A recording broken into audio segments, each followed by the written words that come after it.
Revanna arrest ಆಗಿದ್ದಾರೆ, ಇನ್ನು Prajwal arrest ಆಗಿಲ್ಲ. ಅವರಿನ್ನು ರಚನೆ ಆಗಿರ್ತಕ್ಕಂಥದ್ನ ಬಿಜೆಪಿ ರಾಷ್ಟ್ರ ನಾಯಕರು, ಜೆಡಿಎಸ್ ನಾಯಕರು ಎಲ್ಲರೂ ಸ್ವಾಗತ ಮಾಡಿದ್ದಾರೆ. ನಾವು ಇದನ್ನ ರಾಜಕೀಯವಾಗಿ ಬಳಸಿಕೊಳ್ತಕ್ಕಂಥ ಪ್ರಶ್ನೆ ಇಲ್ಲ. ನಮ್ಮ ಮುಖ್ಯಮಂತ್ರಿಗಳು ಮಹಿಳಾ ಆಯೋಗ ಕೊಟ್ಟ ಕಂಪ್ಲೇಂಟ್ ಮೇಲೆ SITಗೆ ರಚನೆ ಆಗಿದೆ.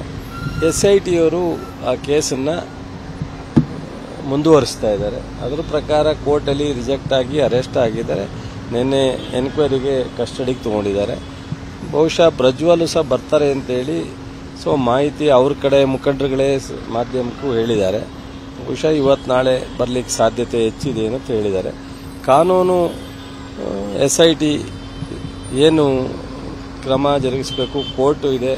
ಕೋರ್ಟಲ್ಲಿ ಈಗಾಗಲೇ ಕೇಸ್ ದಾಖಲೆ ಆಗಿರೋದ್ರಿಂದ ಅದು ಮುಂದುವರ್ಕೊಂಡು ಹೋಗುತ್ತೆ. ಅದ್ರ ಬಗ್ಗೆ ನಾವು ಹೆಚ್ಚು ಪ್ರಸ್ತಾಪ ಮಾಡೋ ಅವಶ್ಯಕತೆ ಇದೆ.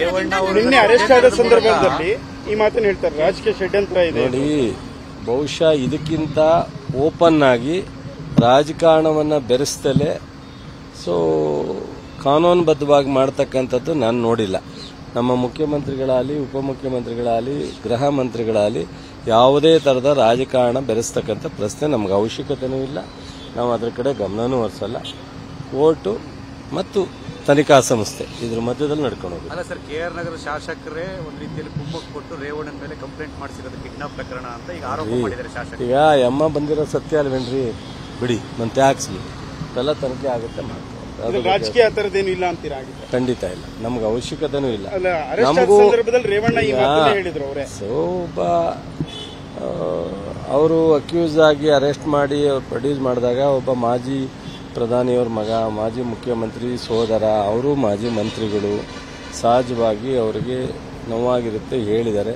ನಮಗೂ ಇದೇನು ಖುಷಿ ಕೊಡುವಂಥ ವಿಚಾರ ಅಲ್ಲ, ನಮಗೂ ಬೇಸರ ಇದೆ.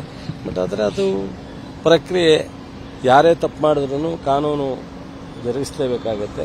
ನಾವೇ ಅಲ್ಲ, ಅವ್ರ ಸ್ವಂತ ಮನೆಯವರೇ ಮುಖ್ಯಮಂತ್ರಿ ಆಗಿದ್ರು ಇದು ಅನಿವಾರ್ಯ ಕಾನೂನು. ಅದರಿಂದ ಇದ್ರ ಬಗ್ಗೆ ಹೆಚ್ಚು ಪ್ರಸ್ತಾಪ ಮಾಡೋದಕ್ಕಿಂತ ಕಾನೂನು ಮುಂದಿನ ಇದನ್ನ ಗಮನಿಸ್ಕೊತದೆ.